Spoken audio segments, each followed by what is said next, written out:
মোহ রুচি নাই। দুপুরে মনে হইতেছে কি দিয়া ভাত খেলে জানি আমার ফরানটা ঠান্ডা হয়ে যাইব। এরপরে ফ্রিজে যায় দেখি কিচ্ছু নাই, আছে দুইটা বাগুন। বাগুন আবার আমার সবসময় খুবই পছন্দের একটা খাবার। যদিও বাগুন খাইলে শরীর চুলকায়, অ্যালার্জি ওঠে, তারপরেও ঠেল্লা খাই, এত স্বাদ লাগে। এরপরে যায় কিনলাম ফ্রিজ থেকে না বাগুন দুটারে বার করে দেখেন কেমনে বড়ি দিয়ে কুচি কুচি কুচি কুচি করে কাটছি। আনারা এমন সুন্দর করে নকশা নকশা করে কাটবেন। কাইটটা এরপরে ডিরে সুন্দর করে দিয়ে লেছি, দিয়ে কিনতেছি জানেন এটির ভিতরে দিতেছি আমি নুন। নুন কিন্তু অবশ্যই এর ভিতরে দিতে হইব। তারপরে দিতেছি আমি কি জানেন এনো, একটু মরিচের গুঁড়া, একটু হলদির গুঁড়া। এটি সুন্দর করে এনো দিয়া হ্যাঁ সেটিরে সুন্দর করে মাইকা মাইকা লইতেছি, এমনি করে কিন্তু মাইকা মাইকা লইবেন। দেন মাহামুহা শেষ হয়ে গেল গা। এরপরে আপনাকে আবার দেখাইতাছি, আহা কি সুন্দর মনে হচ্ছে একটা ফুল, তাই না? দেখেন সত্যি কি সুন্দর ফুলের লাইন লাগছে। যাই হোক হ্যাঁ সে এক সাইডে থুয়ে দিলাম। এরপরে কি লইলাম জানেন, দুগা মরিচ, কাঁচা মরিচ, কয়েকটা কাঁচা মরিচ লই আনে কুচি কুচি কুচি কুচি করে কাটতে দিতেছি। মনে রাখবেন অবশ্যই কিন্তু কাঁচা মরিচটা এমনি কুচি কুচি করে কাটতে হবে। যারা জাল বেশি খানার একটু জাল বেশি দিবেন, যারা জাল কম খানার একটু জাল কম দিবেন, কোনোটাতেই কোনো অসুবিধা নাই।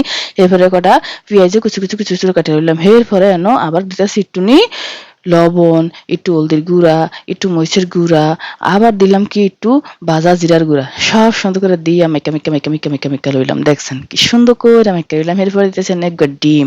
ডিম ফ্রিজে বেশি আসিল না, নাইলে দুইটা দিতাম গো, কিন্তু এক গায়ে আসিল, এলিগে এক গায়ে ডিমই দিছি। দিয়ে সুন্দর করে ডিরে চামচ দিয়ে গোলাইতেছি। এত সুন্দর করে গোলাইলাম, গোলাই গোলাই হেসে দিয়ে দিলাম প্যানের মধ্যে একটু তেল। তেল দিয়া না লো হিটে বাগুনটারে এমবে দিয়ে দিলাম। মনে রাখবেন লো হিটে কিন্তু বাগুন ভাজতে হইব। যদি তাড়াতাড়ি করতে চান তাহলে বাগুন যাবো গা ফুইরা, এসে আবার আমার দোষ দিতে পারতেন না যে হ্যাঁ কি দেখাইছে আমরা ভাজতে লাগছে হনে হয় না। এই দেখেন কি সুন্দর হয়েছে, দেখেন আপনাকে সত্যি কইতাছি এত স্বাদ আর এত মজা এই রেসিপি।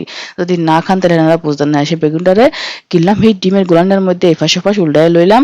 লইয়া এরপরে আবার এর উপরে দিয়ে দিয়েছি একটু ডিমের গোলা, দিয়া সুন্দর কইরা এটারে বাজ্যা লিতেছি। আহা হা হা মনে হচ্ছে ওখানে আবার কোন সুম ভাত খামু। আল্লাহ রে আল্লাহ, সহ্য করতে পারি না। রেসিপি বানাইলেই ভাত খাওয়ার লেগে ফরানটা খালি আকুবাকু করে গো।